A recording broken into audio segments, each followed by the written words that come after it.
Muy buenas noches desde la Ciudad de México.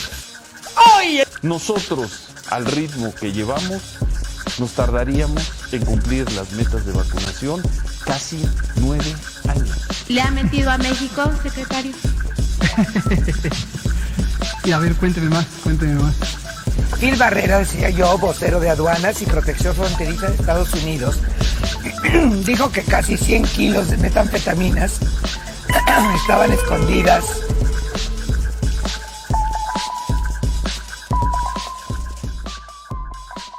Están entrando al programa más importante de la televisión. López Dóriga me la pela. Loret de Mola es un pendejo. En serio, no los ve nadie, güey. Nadie ve su puta. ¿Ya estamos al aire?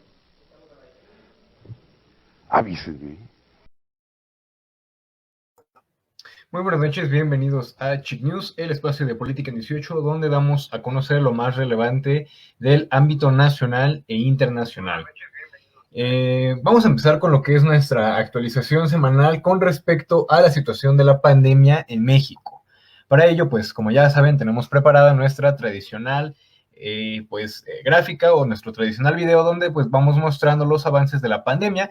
En este caso pues empezamos con la gráfica de la semana pasada de la curva de casos estimados y pues la semana pasada, el domingo 12 de septiembre, empezábamos esta semana epidemiológica. Les recordamos que las semanas epidemiológicas empiezan todos los domingos.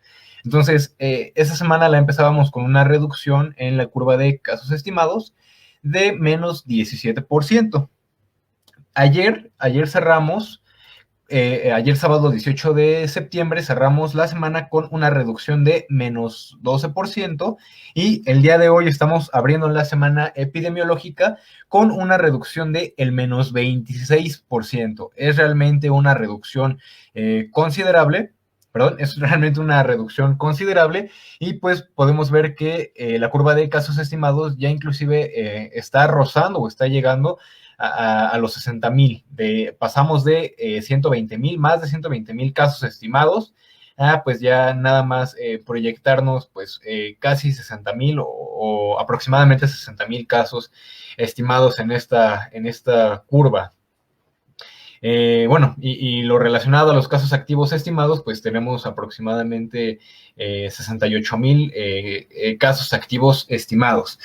Ahora, ¿qué hay con respecto a la ocupación de las camas? La semana pasada teníamos en camas generales una ocupación de el 42%, mientras que para camas o una ocupación de camas con ventilador, la ocupación era de un 38%.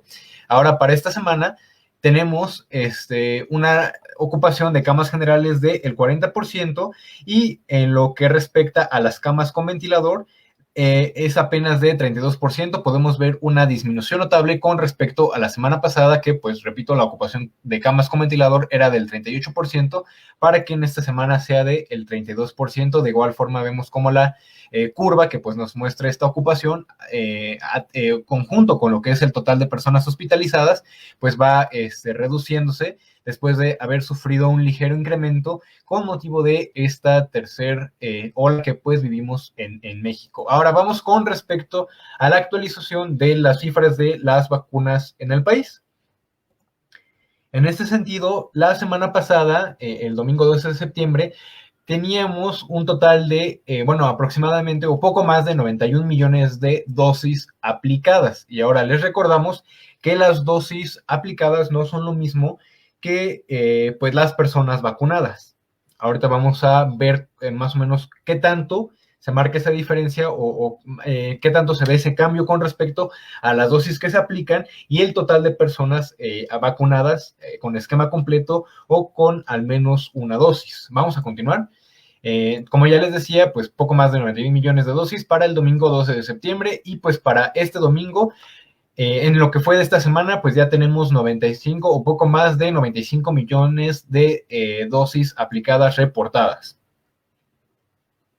Con respecto a lo que son los esquemas completos, la semana pasada pues teníamos 39 millones, poquito más de 39 millones de esquemas completos y pues una población de poco más de 60 millones, casi 61 millones de personas vacunadas reportadas. Esto la suma de entre los que tienen esquema completo y los de nuevo esquema. Ahora, para esta semana, ¿cuánto fue el incremento o más o menos cómo se modificó este panorama? Pues bueno, pasamos de esas poco más de 39 millones de personas con esquemas completos a 41 millones 698 mil 947 personas con ya un esquema completo. 20 millones 390 mil con nuevos esquemas. Y pues esto para dar un total de 62 millones 89 mil 19 personas vacunadas reportadas. Entonces, pues como pueden ver, el total de dosis aplicadas no empata, no va a empatar con lo que es el total de personas ya vacunadas reportadas. Esto ya equivale más o menos a, y de acuerdo a las cifras o a la gráfica que muestra este documento que actualiza diario la Secretaría de Salud, esto equivale al 69%, poquito más del 69% o sea, ya entre las personas con los esquemas completos y con nuevos esquemas, esto ya equivale al 69% de la población mexicana vacunada con al menos una dosis o las dosis completas. Esto correspondiente a la población mayor de 18 años. Entonces, pues ya vamos avanzando bastante acelerado y bastante bien en lo que es la vacunación. Tomando en cuenta ese criterio de que se vacuna a las personas mayores de 18 años, pues ya rebasamos ese 50% de la población, pero pues conforme va saliendo evidencia y conforme pues se van agregando grupos etarios que pues sean menores a los 18 años, pues este porcentaje se va a ir viendo reducido, y me refiero a los niños y a los mayores de 12 años. Ya para ir finalizando con respecto a esta actualización, la semana pasada, el domingo, pues teníamos 106 millones, poquito más de 106 millones de dosis que ya habían llegado al país, y para esta semana la cifra es de 109 millones de dosis, 473,465 dosis de pues las 7 farmacéuticas, de Pfizer, Astra, Sinovac, Sputnik, CanSino, Janssen, que pues principalmente se aplicó en la frontera norte, y Moderna. De igual forma, yo creo que mañana estaremos actualizando un poquito más a fondo acerca de la situación de la vacunación en la frontera, porque pues justamente estas cifras se dieron a conocer en la semana en la conferencia matutina acerca del avance para pues la pronta reapertura de lo que es la frontera con Estados Unidos. Entonces ya iremos actualizando más acerca de este tema, así como también de las vacunas que se van a aplicar para, me parece que aproximadamente 1 millón de niños mayores de 12 años. Esto también lo daba a conocer el subsecretario de Salud, Hugo López-Gatell. Entonces ya iremos informando lo relacionado con ese asunto. Ahora, ¿qué pasa con el semáforo? Bueno, esta es el registro tradicional que ya les hemos mostrado, cómo van cambiando en la semana los casos confirmados, los casos recuperados y los decesos. Como podemos ver y como ya lo hemos explicado en numerosas ocasiones, digo, para los que nos estén viendo por primera vez, siempre se reporta o se nota una disminución en lo que son el domingo y el lunes, porque, bueno, los datos que se muestran en la plataforma siempre son de un día anterior. Entonces, por ejemplo, los datos de hoy, domingo, no son del domingo, porque el corte de información lo hacen a las 5 de la tarde, sino son datos más mayoritariamente del día, el día anterior, el día sábado, y pues los que se vayan anexando de datos rezagados. Entonces, lo que es el domingo y el lunes, pues vemos una disminución bastante notable en cuanto a los casos confirmados.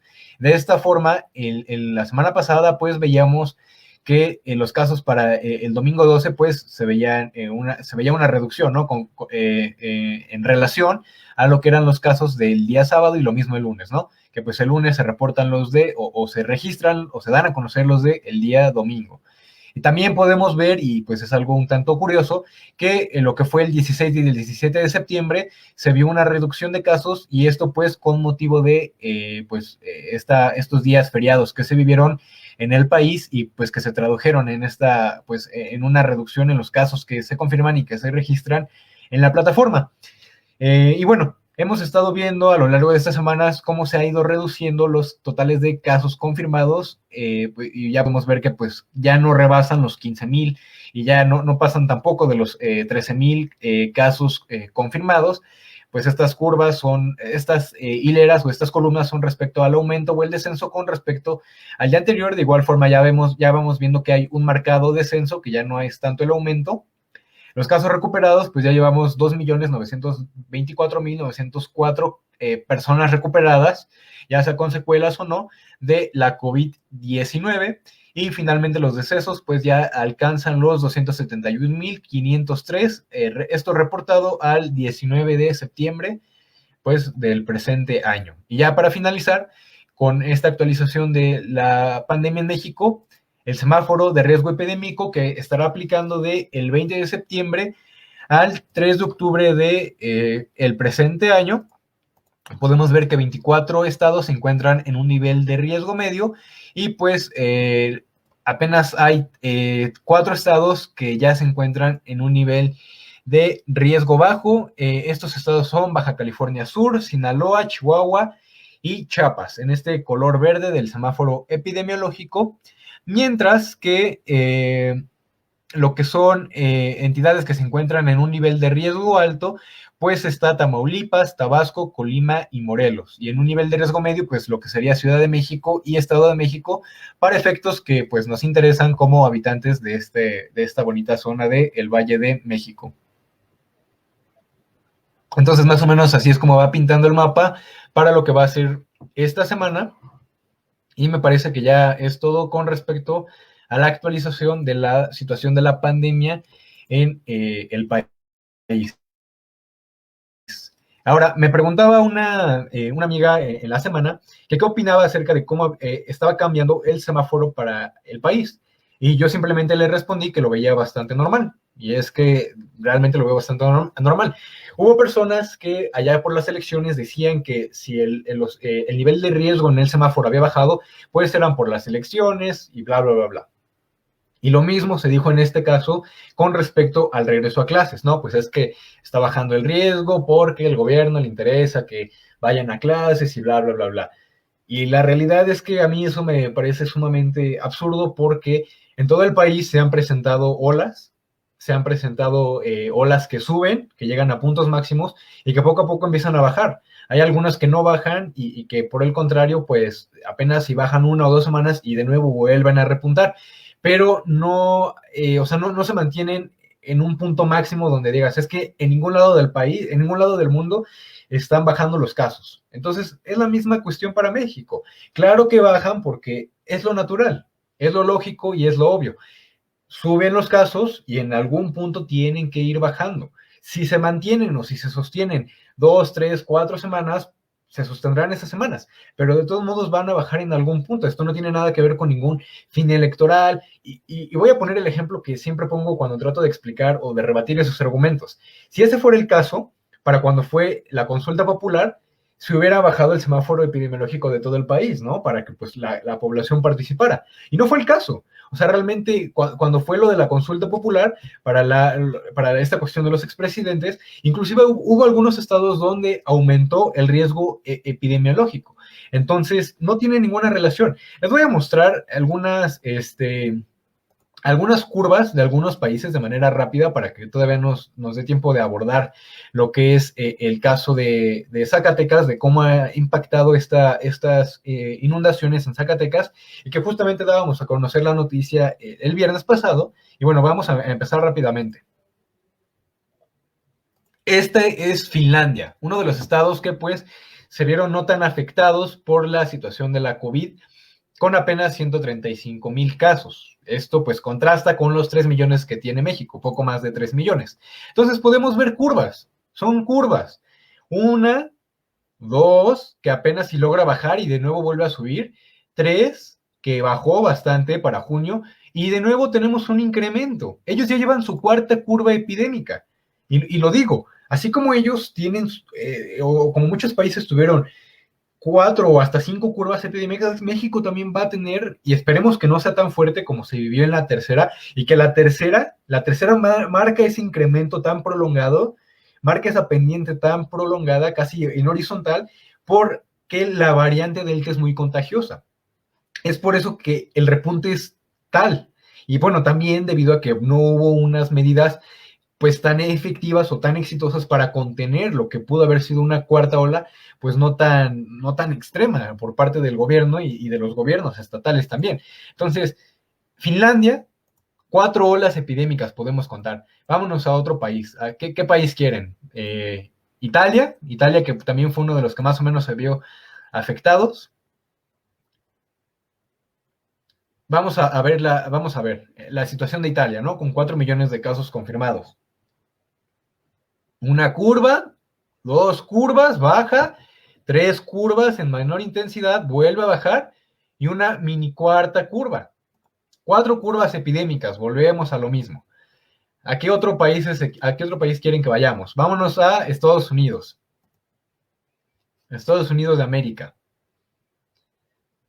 Una curva, baja levemente, otra curva, 2.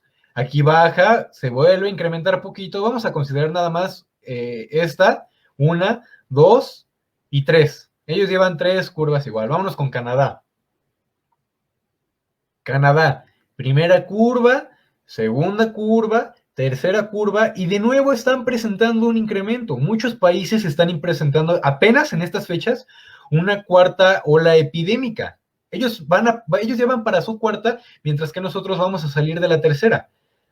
Afortunadamente la vacunación va avanzando pues de manera óptima, no a lo mejor no como se quisiera, y pues nos vamos a enfrentar a una cuarta que esperemos que sea una cuarta curva pues leve. Bueno, esto fue la actualización con respecto a los casos. Y ya para finalizar e irnos rápidamente, la situación en Zacatecas no ha mejorado. De hecho, ayer el gobernador de la entidad, David Monreal, solicitó a la Coordinadora Nacional de Protección Civil, la licenciada Laura Vázquez, que emitiera la declaratoria de emergencia para los municipios de Genaro Codina y Cuauhtémoc de ese estado de Zacatecas. Vamos a mostrar rápidamente unas imágenes con respecto pues a cómo ha estado la situación y pues por qué se tiene que pedir esta declaratoria de emergencia, y vamos a mostrar esas imágenes.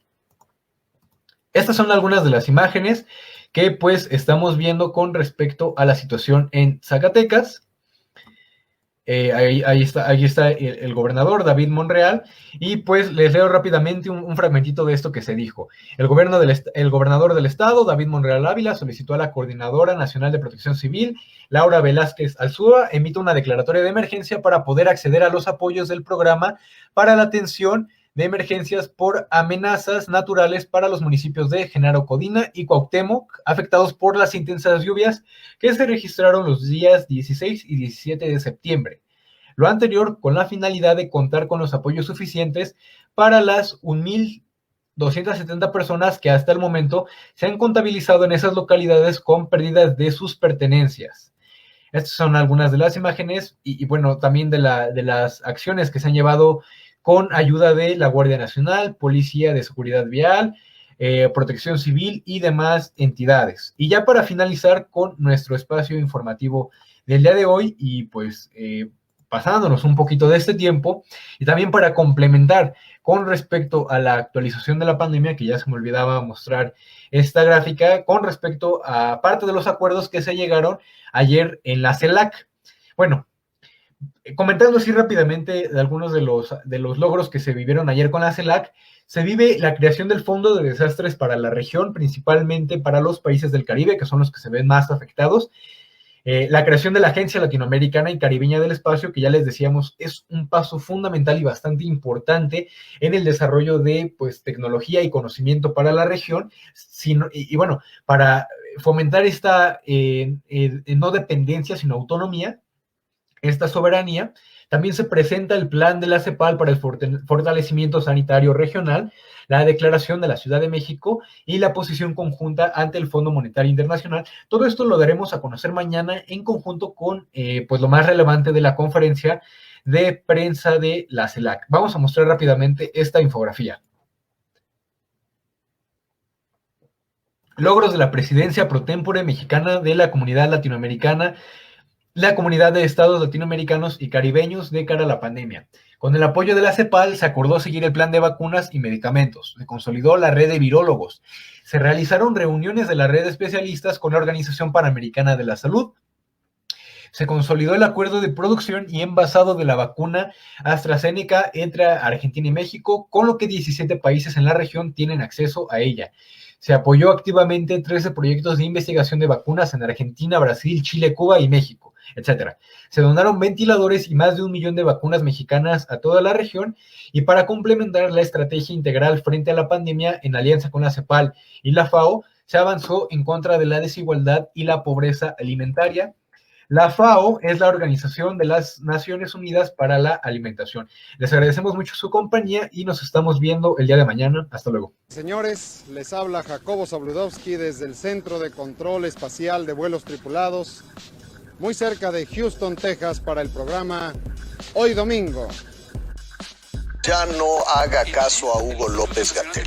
Es uno de esos raros días en que tenemos que reportarles que los políticos no se pelearon. ¿Dan mucha lata a los periodistas que se... No, todos son muy encantadores, muy simpáticos. Porque nuestro objetivo fue siempre evitar rumores, evitar la diseminación de noticias falsas. Pasó de ser Loret, de ser peoncito de Bernardo Gómez, a peoncito de quién sabe quién.